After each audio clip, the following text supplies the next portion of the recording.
Saulo é convertido por Jesus. Entre mentes, Saulo ainda respirava ameaças de morte contra os discípulos do Senhor.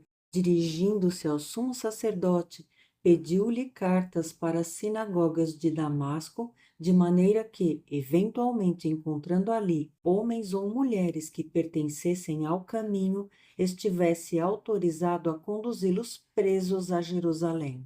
Entretanto, durante sua viagem, quando se aproximava de Damasco, subitamente uma intensa luz vinda do céu resplandeceu ao seu redor. Então ele caiu por terra e ouviu uma voz que lhe afirmava: Saul, Saul, por que me persegues? Ao que ele inquiriu: Quem és, Senhor? E ele disse: Eu sou Jesus, a quem tu persegues. Contudo, levanta-te e entra na cidade, pois lá alguém te revelará o que deves realizar. Os homens que acompanhavam Saulo na viagem caíram emudecidos, podiam ouvir a voz, mas a ninguém viam. Saulo ergueu-se do chão e, abrindo os olhos, não conseguia ver coisa alguma.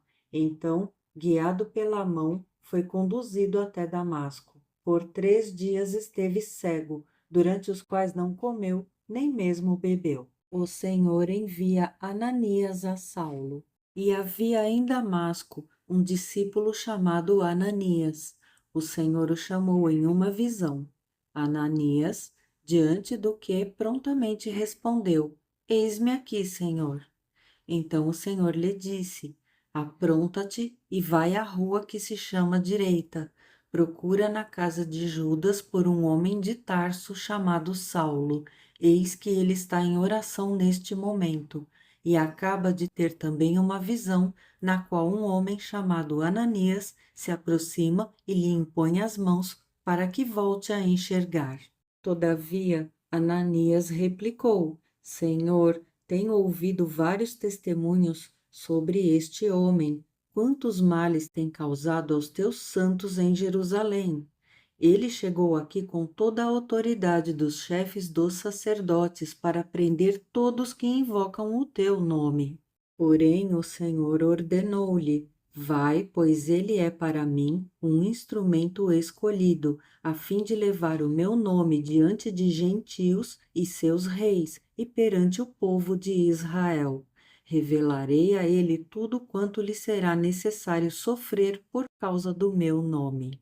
Então Ananias foi e, entrando na casa, impôs sobre ele as mãos, declarando: Irmão Saulo, o Senhor Jesus, que lhe apareceu no caminho por onde vinhas, enviou-me a ti para que tornes a ver e fiques pleno do Espírito Santo.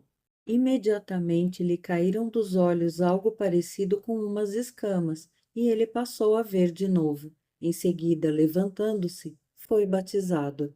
E depois de alimentar-se, ganhou novas forças e passou vários dias na companhia dos discípulos em Damasco. Saulo começa a evangelizar. Logo após, Saulo começou a pregar nas sinagogas que Jesus é o Filho de Deus.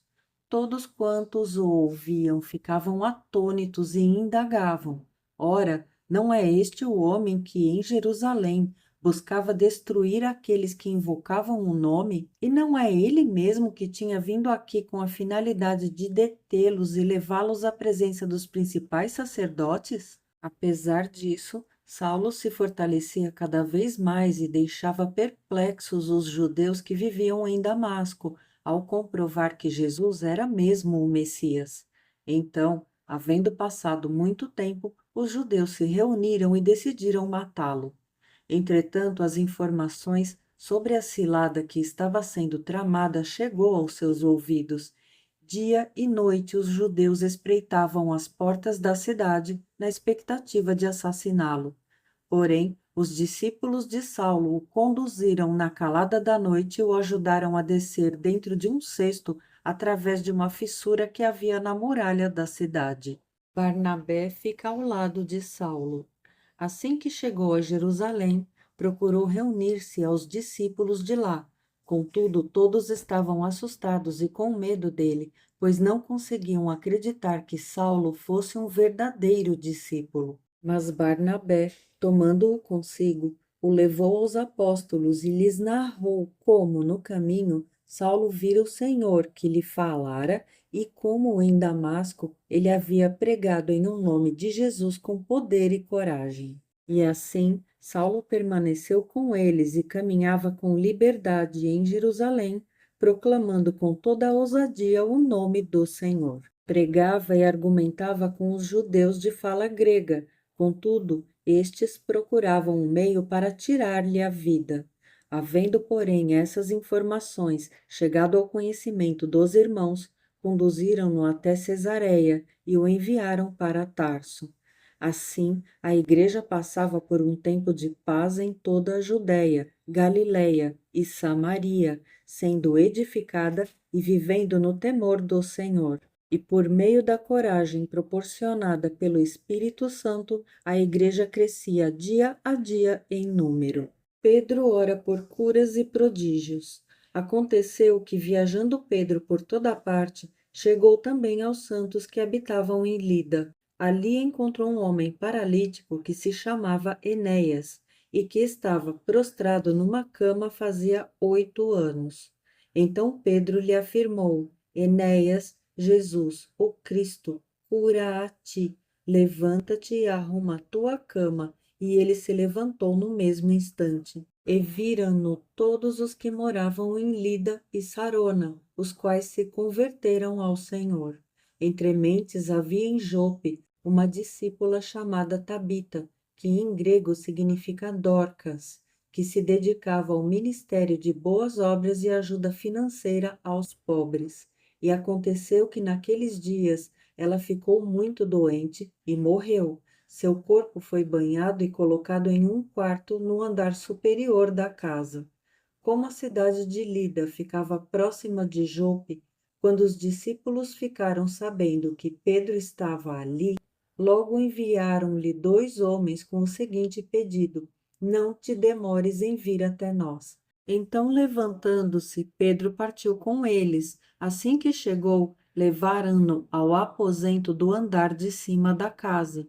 Todas as viúvas o rodearam, chorando e mostrando-lhe os vestidos e outras roupas que Dorcas havia feito para elas enquanto estava viva. Pedro pediu que todos deixassem o quarto. Em seguida, ajoelhou-se e orou. Dirigindo-se à mulher morta, ordenou-lhe: Tabita, levanta-te. Ela abriu os olhos e, vendo a Pedro, sentou-se. A seguir, ele lhe deu a mão e ajudou-a a colocar-se em pé. Então, chamando os santos, principalmente as viúvas, apresentou-a viva. Este fato se tornou conhecido por toda a cidade de Jope, e foram muitos os que passaram a crer no Senhor. Pedro ficou muitos dias em Jope, hospedado na casa de um curtidor de peles chamado Simão.